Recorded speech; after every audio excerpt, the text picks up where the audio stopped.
Hello, Santiago. Welcome to another edition of Business Spotlight interview. We're here in Miami, and I want to welcome you. Tell us a little bit about yourself to kick things up, about yourself and how you got started with eagerWorks. Happy to be here, first of all. But a little bit about me. I've been coding since I'm 15 years old. So first of all, I'm a software developer. That's what I love. Since I'm a teenager, I love building products, and I'm not sure where the feeling came from, but I always wanted to build my own company. So I started my first software consultancy company when I was 21 years old. Of course, that didn't work. It was kind of a failure, but of course, we learned from that. And 1 year later, I started working with my current business partner, and we've been working together for the past 8 years. So after some other failures, we wanted to start in the product side of things. We love products, so that was kind of our dream. But after trying, product is really hard, so we decided to move into the service side of the industry, and we started eagerWorks, a software agency that focused on helping startups succeed. So nowadays, I'm the CEO of eagerWorks. Unfortunately, I don't do too much coding nowadays, which is what I love. But we have an amazing team, a really talented team of 40 developers and designers. And also we have some really nice and interesting plans for the upcoming year. So I'm really happy of what we built with eagerWorks. And hopefully the next years are also going to be really exciting. Wow, that's amazing. So I'm sure that you have a lot to share with us in terms of learning and experience from your past experiences as to like the whole journey from all these, from 15 till now, well, from 21 when you started your your entrepreneurial journey. So tell us a little bit about that. How did COVID have an impact on you, like with the lockdowns and everything? Oh, it did. It did. We lost our two biggest clients during COVID, so we had to adapt pretty fast. Luckily, COVID also created a paradigm shift, right? Everyone started working remotely, and for a nearshore company like eagerWorks, that was a pretty good deal, because everyone now was used to working remote, and companies pitching the idea of working with a company that has a team in Latam was pretty much easy, pretty easy. So despite losing our two biggest clients, we were able to get some really solid clients that allow us to grow faster in the 2022. So that event was actually a good thing for us. And we also had to embrace working remotely. We weren't a remote company at all. We were going to the office every single day, and that was a huge part of our culture. We have a young team, and they love to be in the office. They love to drink some beers after, So that was also something that was impacted us in a profound way. After COVID and the way that we work right now, the team is 100% remote. I mean, they have the option to work from anywhere, but we are taking a hybrid approach to the office. So they can work from anywhere, but 2 days per week, we incentivize the team to come to the office. So we try to get together Tuesdays and Thursdays. And this is the best of both worlds, right? When we were working remotely, we tried several tools, games, initiatives, everything that you can imagine, trying to keep that culture, and it was impossible. That was something that I learned during COVID as well. It's impossible to replace in-person connections. So this hybrid approach helped us keep our culture, that for us is really important. Actually, last year we only lost one team member in the entire year. So culture is part of why we can accomplish that type of results. So this hybrid approach has been an excellent solution for us. Oh, that's great. That's really good to hear. I hear from a lot of business owners that are struggling with that whole still trying to figure out what's the best thing for their culture and how to make it work. So I'm glad to hear that that's working out for you. So speaking of clients, who are your best clients? Who are you looking for? So as I said earlier, we specialized on startups. That's what we loved. We love to work on dynamic products. We love to work on interesting and innovating products. That's also our background, right? When we started with my business partner, we worked for 3 years on this product startup, and we learned a lot from that. So after that failure, we decided, okay, let's put all of our experience and what we do best, that is software development, into other companies, into other startups, and help entrepreneurs, especially early stage, to make their startups a success. So nowadays we don't do staff augmentation. We don't work with enterprise companies. We try to work with promising startups where we can add value pretty early stage also, and that's when our experience and our mindset helps a lot. And we also try to help start founders, not only from the technical side of things, right? It's important on the early days of a startup to make the right decisions, to have also a connection between product and marketing and sales. So all of the experience that we have working on our own products and working with more than 40 startups over the past 8 years, I think gives us a unique perspective into that. And we end up even being their psychologists, because we know how hard it is to build a startup, right? So every month we get together with the founders and we just open up to them and they open up to us, and we just try to see how we can build that startup together. And that's what I like the most about that. We are not a software development team in 10,000 kilometers away. We are part of that company. We believe that we are technical partners, and we love to help startups in that sense. So our ideal clients are startups, not so big, maybe more early stage, that they really need some technical help, and we can provide that help, but also associating that technical side of things with all the other aspects of a startup. Yeah, fantastic. And so getting a little bit more into your learnings and your journey as an entrepreneur, as a serial entrepreneur, what would you say have been your biggest learnings as a business owner?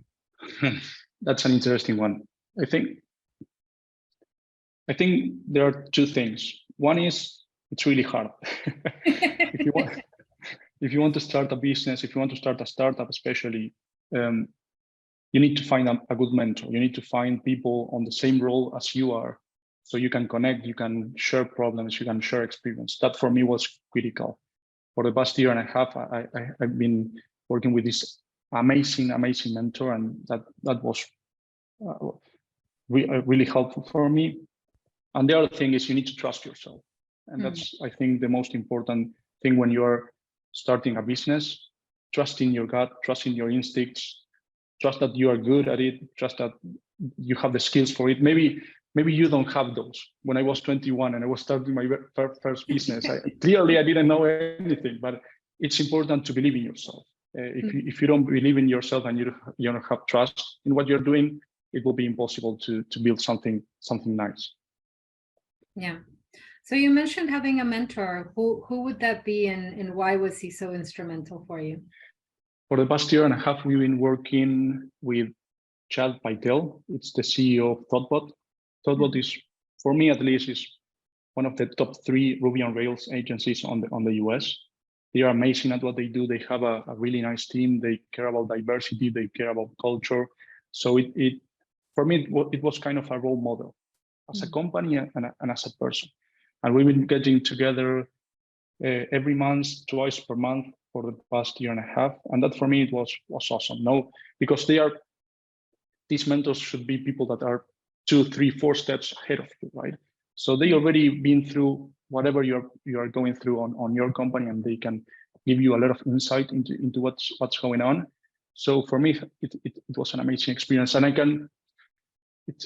I feel that Chad is pretty similar to me, right? He's a developer. He likes coding. He's still doing some coding on Thoughtbot, which I found really amazing, right? He has a company of more than 100 people, and he still has some time to do some coding. So I respect him a lot, and he has helped us immensely. That's great. And so we talked about your biggest learning. So what would you say has been the greatest challenge that you've had to overcome? I think that the biggest failure and challenge that I faced was not on eagerWorks itself, was on the startup that we were creating before eagerWorks. It gets hard when your products, your babies, don't get the traction that you like them to have, right? And the discussions that you have with the other founders, the discussions that you have internally, the amount of hours that you input into a product that maybe it's already dead, but you don't want to kill it yet. Yeah, that was one of the most challenging times that I experienced as a founder, and that's why that experience helped me a lot to connect with my current clients. Right, that experience was I had a really bad time back then, but I'm happy to have been through that, because I learned a lot from that. But that I would say that was the most challenging time ever. Yeah, and I think it's interesting. When I work with some of my clients, it's hard to tell some clients, because your business is like your baby, right? I mean, it's like a child. Totally. And so it's really hard to hear from another person, your baby's not pretty, or your baby's ugly, or your baby doesn't work, or you got to forget your baby. And you're like, no, what do you mean? It's my baby, And those have a laugh about it, but it's tough. It's really tough, and those last month when you're getting some sales, but it's not enough to gain traction and maybe raise the next fundraising, right? So it's hard. You start arguing with your founders, with the rest of the founders. You start to lose confidence in what you're trying to build, and as I said, that can be devastating. Yeah. And how did you overcome it? Again, I was too young, and I think back then I should have had a more extensive network of people that were trying to build something similar, or were founders and were on a similar situation than me, to lean on them, because it's hard to put that on family. It's hard to put that on your girlfriend or whatever at that time, because they haven't been through that maybe, so they don't really understand the pain. And I would say if it happens to me right now, it will be challenging anyway. But the experience I've got from these 10 years doing this, and also the network that I have right now of other founders and other mentors, it helps a lot. Yeah, having a strong support of a network that you've built through the years of people that you can go to and exactly. either just cry to them, or get some advice from them, or just them being a sounding board. They don't have to necessarily give you the answer. It's just having someone to support you. Totally. Great. Exactly. And kind of tying it to what you were saying before about sometimes you have to be the psychologist. Oh yeah, that happens to me a lot. Yeah. But it's the fun part of it, right? Because you know that you gain their trust, and they trust you enough to share. Okay, we are in a bad situation, and sometimes for eagerWorks that's not good, because that may mean that in 3 months from now we don't have more runway.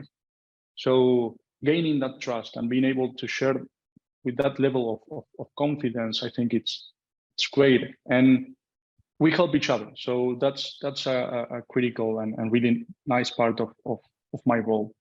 Yeah. What would you say you have learned about yourself during this journey as an entrepreneur? Oh, a lot. Actually, when we started, me and my business partner worked at the same software agency before we quit and started working on our own stuff. And we weren't good friends back then, because I was so cocky and I thought I could build anything, right? So when you're young, you feel like everything is easy and that you can do everything. I think my hardest lesson was, okay, it's hard as hell. So being more humble, knowing that every problem is a complex one. You may have 100 solutions for the same problem. You need to try them out because you're never sure what can work. So being more humble about each problem that you're facing, and don't think that everything can be solved easily and just arguing and always think that you're right. That was my biggest lesson personally. I think being an entrepreneur changed me quite a lot, and I'm quite grateful about that. That's a good learning. It just reminded me, I recently read a book, and it's on team building, and it's called Red Team Thinking. It's a great book, I recommend it. But he does talk about that kind of mentality, that there's not just like one solution, and with your team, it's actually a great exercise to do with them. 100%. Like, how can you tear down an idea? Because in tearing it down, you find the solutions in order to create a better, whatever, product, service, whatever it may be. Totally, I will read it for sure, but you have to have these frameworks, right? You have to tear down an idea and figure out what solutions may work. And this applies to everything that is complex, right? Running a company, starting a startup, politics, everything. There isn't a simple problem. You need to find good solutions that may work. You need to try them out. Exactly. And it's funny because with that kind of framework, it kind of is counterintuitive, because many people think, why would you like to turn down my baby, my beautiful idea? Totally. But it's actually thinking about, it's mindset, right? It's thinking about, well, yeah, but in doing so, you get to resolve certain issues that might come up and be able to have your baby grow strong and healthy. That's it. So tell me, do you have any favorite quotes or sayings that you live by currently? I know that everybody has a ton, and throughout life we switch them up, and like what was good last year might not really apply this year. So do you have anything off the top of your head? That I'm really bad with quotes. I'm not, my memory doesn't work for that type of sentence. So I read a lot, but I can't keep in my mind good quotes or good sentences that I use every day. I just have these concepts constantly in my mind, right? So, for example, lately trying to also be a better leader and have a better life-work balance. I've been trying to find tools to analyze my day and being sure that every situation that I did, I handle it properly. So when I get angry or a little bit angry, I try to analyze that. So I've been reading a lot of Stoicism and that type of ancient philosophy that has helped me a lot. But to be honest, I don't have any quote at the top of my head, but that's something that I've been reading lately that has helped me as an entrepreneur, I think. Great. So almost there, almost to the end, but what does the future look like, and what challenges do you see moving forward? Oh, predictions, hard predictions. Something that I've seen the last couple of years that I don't like too much is that software industry and the solutions that we're building are getting more complex, and the architectures are getting more complex.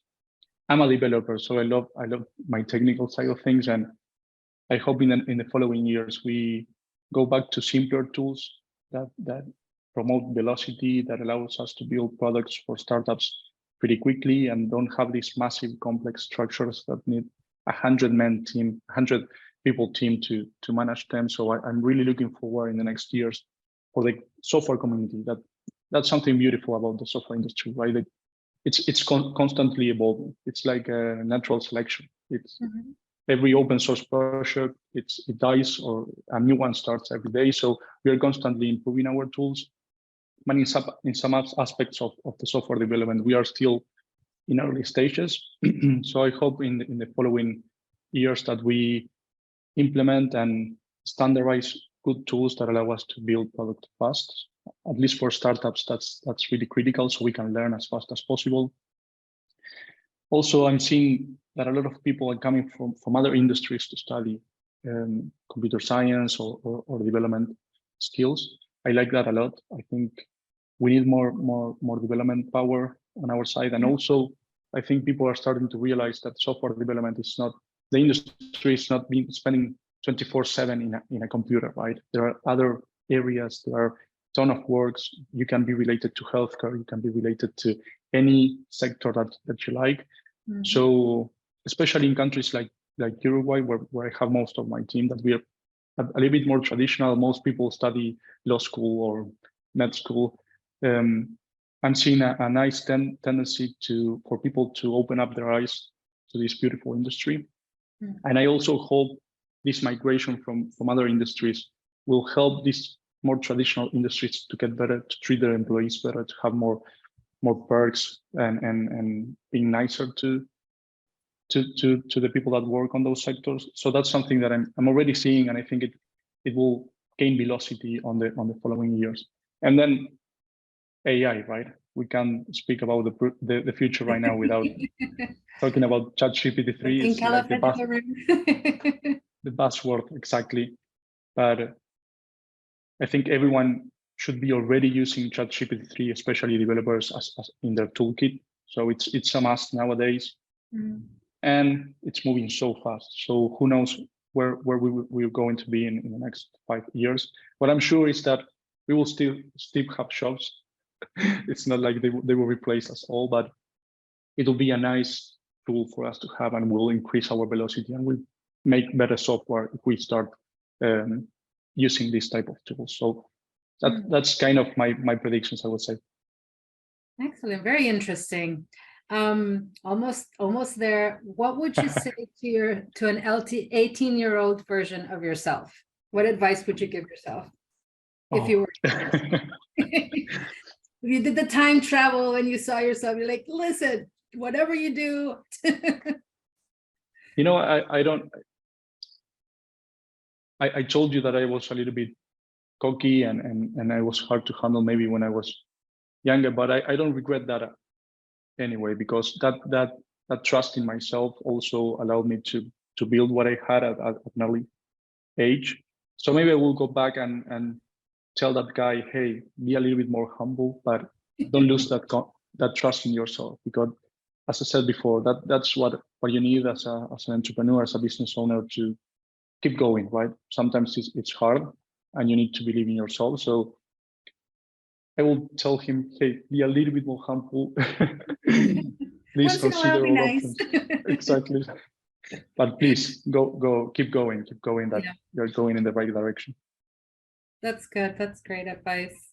Yeah, it is needed. You're right. It's like you do need that drive to push forward, because there are, and you said it as well at some point, there's a lot of people along the way that will tell you, don't do this, or are you crazy, or that's not going to work, or what. I mean, all these negative things that stop a lot of people. But if you have that drive and that desire to keep going forward, then you just you say, thank you, but I'm going to continue going. That's huge. That's what you need. And I think back to when I was 22, when we started the product, and we were traveling to New York, meeting clients, and I was like, how the hell I was doing that with 22 years old, right?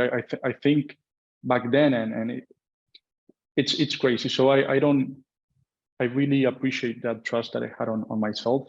I wish I was a little bit more humble than that back then, but it's needed, as you said. It's critical if you want to be an entrepreneur. I think it's one of the most important aspects of your personality. Great. Well, thank you so much, Santiago. And before we leave, is there anything else that you would like to tell our viewers about eagerWorks, about yourself, about them? Something really interesting about eagerWorks is that, as you see on my LinkedIn profile, I have several companies. That's because nowadays we are starting to support local startups. One of the problems that we have on cities and countries like Uruguay, India, and tech hubs like that is that most of our development hours are exported to the US and to UK and to Europe, right? So starting a startup in these countries is hard as hell, because the hourly rates for software development is out of this world for countries like Uruguay, and budgets like the ones that a startup in Uruguay has. So we are starting to invest and mentor early stage startups in Uruguay, and I'm loving that part of eagerWorks right now. And I imagine eagerWorks as a mixture of Thoughtbot and a Y Combinator. You know, having these small startups that we help them and they turn out to be amazing founders and amazing companies, but keeping a really strong service layer. So that's the last bit of eagerWorks that I wanted to share. Thank you. That's fantastic. Well, again, thank you so much for being with us and sharing your insights and your learnings. I'm sure that everybody's going to take a little grain of salt, or not grain of salt, but a grain of gold from all your learnings, and hopefully apply them to their journeys. Thank you so much. It was a pleasure. Thank you, Anapaula. Take care. Bye-bye.